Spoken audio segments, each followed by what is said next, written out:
तो हेलो बच्चों, कैसे हैं आप लोग और आप लोग की पढ़ाई कैसे चल रही है। आशा करते हैं कि आप लोग की पढ़ाई बहुत मस्त चल रही होगा और आप लोग बड़े मजेदार तरीके से पढ़ाई कर रहे होंगे और आप लोग की पढ़ाई में कोई दिक्कत नहीं आ रही होगी। तो चलिए हम लोग आज फिर एक नए वीडियो के साथ एक नए चैप्टर और एक नए अध्याय के साथ स्टार्ट करने वाले हैं इतिहास। और इसमें जो पहला चैप्टर है यूरोप में राष्ट्रवाद, इसके बारे में हम लोग डिस्कस करेंगे और जो भी इससे इंपॉर्टेंट क्वेश्चन ऑब्जेक्टिव एवं सब्जेक्टिव रहेगा उसके बारे में हम लोग चर्चा करेंगे। तो चलिए इस वीडियो में बने रहिए और लाइक सब्सक्राइब करते रहिए और वीडियो को अच्छे से एंजॉय कीजिए। आपको सिर्फ मात्र कुछ मिनटों में आपको पता चल जाएगा कि आपका इस वीडियो पर रुकने पर कितना जो समय जा रहा है वो कितना सही है। ठीक है, तो चलिए स्टार्ट करते हैं। तो आज हम लोग पढ़ने वाले हैं यूरोप में राष्ट्रवाद। तो पहला बात देखिए कि यूरोप क्या है। तो यूरोप एक महादेश है। यूरोप एक क्या है? महादेश है। महादेश किसे बोलते हैं? जब बहुत सारा देश मिलके एक नाम से बुलाया जाता है उसे बोलते हैं महादेश। जैसे कि देखिए हम लोग गांव में रहते हैं तो कहते हैं टोला है, तो सबका टोला का अलग अलग नाम रहता है। और उसी तरह से टोला को एक साथ बोल देते हैं तो कहते हैं ये गांव है। और बहुत सारा गांव को बोला जाता है मतलब पंचायत है।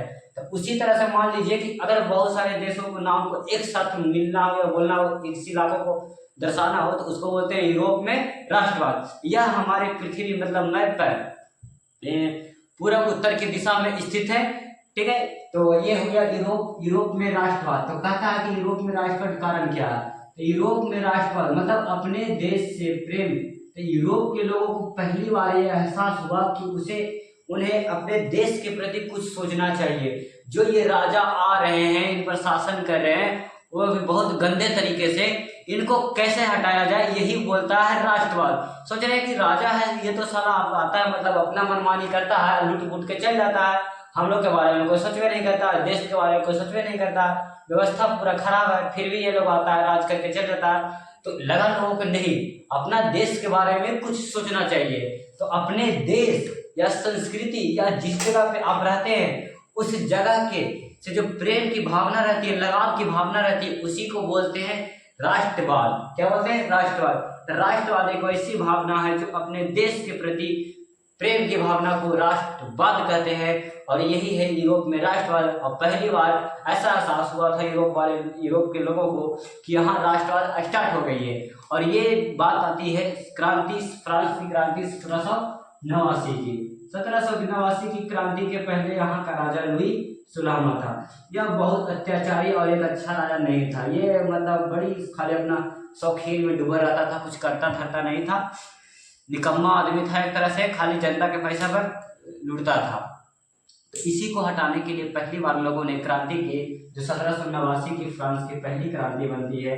और इसके बाद इसका जो नेतृत्व करने वाला था वो था नेपोलियन बोनापार्ट। तो इसका जो पहला नेतृत्व किया था वो था नेपोलियन बोनापार्ट। अब देखिए नेपोलियन बोनापार्ट क्या है। जैसे देखिए कोई भी चीज को भड़काने के लिए मतलब उसको आगे ले जाने के लिए एक लीडर की जरूरत पड़ती है। अभी आप देख रहे हैं प्रोटेस्ट हो रहा था जनता पार्टी वाला, कांग्रेस जनता पार्टी वाला, तो उसमें जो एक देखते होंगे कि आप लीडर के रूप में एक लड़का खड़े था। तो उसी तरह से किसी भी क्रांति को या किसी भी चीज को प्रेरणा देने के लिए एक लीडर की जरूरत होती है जो आगे आके सबके लिए खड़ा रहे, ताकि पीछे उसके व्यक्ति उसके साथ में सब खड़ा रहे। तो इस यहीं पे आगे उभर के आता है नेपोलियन बोनापार्ट। और यह 1789 में लुई 16वां को यहाँ से हटाकर और 1804 में नागरिक संहिता लाता, मतलब सबको एक समान काम मान दे देता है। तो इसको लोग और पसंद कर रहे थे कि नहीं यार यह एक अच्छा राजा है, यह सबको समान अधिकार दे रहा है। और ये इसी तरह से ये आगे बढ़ते चलता है और एक समय ऐसा आता है कि इसका भी राज खत्म होता है। और इसका राज खत्म करने के लिए बहुत सारे और बाकी जो यूरोप में देश थे उन्होंने प्रयास किया। कारण क्या था? कारण यह था कि उनको डर था कि अगर फ्रांस में राष्ट्रवाद फैला, मतलब फ्रांस के लोग अगर हड़ताल कर रहे हैं, क्रांति कर रहे हैं, तो यहाँ के लोग भी क्रांति करेंगे, धीरे धीरे से पूरा लोग जागरूक हो जाएंगे और आजादी मांगेंगे। तो ऐसे कैसे होने देंगे? तो ऐसे कैसे नहीं होने देंगे। तो काम आया था फिर यहाँ पे। अब फिर से कूटनीतिक आया ऑस्ट्रिया। कौन आया? ऑस्ट्रिया। अब देखिए ऑस्ट्रिया क्या, ऑस्ट्रिया कभी भी नहीं चाहता था कि यूरोप में शांति बना रहे जनता में, ताकि जनता में जैसे ही शांति बन जाएगा तो पूरा मामला गड़बड़ा जाएगा। और यहीं पे नेपोलियन को हटा देता है 1814 में मतलब एक तरह से 1814 में इसका बेचारा का पूरी तरह से हार हो जाता है। और फिर आता है ऑस्ट्रिया। ऑस्ट्रिया का चांसलर था मेटरनिक। तो क्वेश्चन पूछ रहा है कि ऑस्ट्रिया का चांसलर कौन था? ऑस्ट्रिया का चांसलर था मेटरनिक। अच्छा, अब देखिए ये क्या करता है कि ये 1815 में ऑस्ट्रिया की राजधानी जिसको बोलते हैं विनया, जिसको क्या बोलते हैं? विनया। यहाँ पे एक मीटिंग बताता है, क्या बताता है? मीटिंग बुलाता है। अब यही मीटिंग में ये करता है सम्मेलन, जिसको बोलते हैं विनया सम्मेलन। अब यही सम्मेलन में डिसाइड होता है कि जो नेपोलियन के युद्ध द्वारा फ्रांस में, पूरे यूरोप में पुरानी जो राज्य व्यवस्था थी, राजा की व्यवस्था थी, उसको बर्बाद कर दिया गया था। अब इसको फिर से स्थापित करने के लिए यही मीटिंग बुलाया गया था, जिसको बोला जाता है विनय सम्मेलन। और यह ऑस्ट्रिया की राजधानी विनय में हुआ था। इसको करने वाला चांसलर मेटरनिक था। बस, तो आपको पूरी तरह से यहाँ तक बात तो समझ में आ गया होगा, तो एक थम्स अप जरूर भेजिएगा और इसी तरह से आप अपना सपोर्ट बनाए रखिए। और देखिए कैसे आपको चुटकी में एकदम समझाते हैं, आसान आसान टॉपिक को एकदम मस्त तरीके से आप भी कहिएगा वाह मजा आ गया। ठीक है, तो देखिए कुछ नहीं है, सिर्फ क्रांति हुआ है 1789 में चालू हुआ था। लुई सोलामा राजा था, लुई सोलामा को हटाकर नेपोलियन बोनापार्ट गद्दी पे आने की कोशिश करता है। हालांकि बेचारा आ ही गया था, लेकिन अब सब जगह देखिए अभी फ्रांस में कर रहा था, वहां तक सही था, लेकिन ज़्यादा देर आगे जुड़ गया तो इसको दिक्कत हो गया।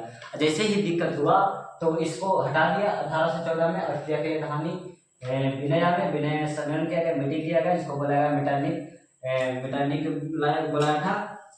और इसमें बड़े बड़े देश जैसे रूस, ये सब जर्मनी, मतलब जितना भी जो राजा वाला देश था ना, वो सब इसमें शामिल था कि पूरे यूरोप में राष्ट्रवाद ना फैले। अगर यूरोप में राष्ट्रवाद फैल गया तो फिर वही होगा जो नहीं होना चाहिए था। इसी के डर से मेटरनिक ने भी यह मीटिंग करवाया था और सभी देशों ने बहुत अच्छे तरीके से भाग लिया और इसको रद्द करवा दिया था। कारण यही था। तो हालांकि आप लोग को बहुत अच्छे तरीके से समझ में आ गया होगा।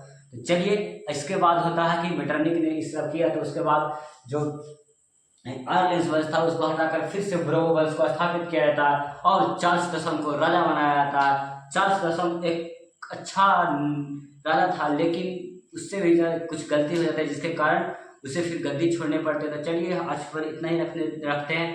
कल हम लोग चर्चा करेंगे फ्रांस की पूरी क्रांति के बारे में, उसके बाद चर्चा करेंगे जर्मनी की क्रांति और फिर एक दिन इटली क्रांति। 3-4 दिन में इस चैप्टर को हम लोग खत्म कर देंगे। और कल की क्लास थोड़ी लंबी होगी, तो आप लोग पेशेंस बना के रखिएगा। और ये आज कुछ दिनों के बाद पहली क्लास थी, इसलिए आज इतना भी रखते हैं। तो thank you all of watching for video.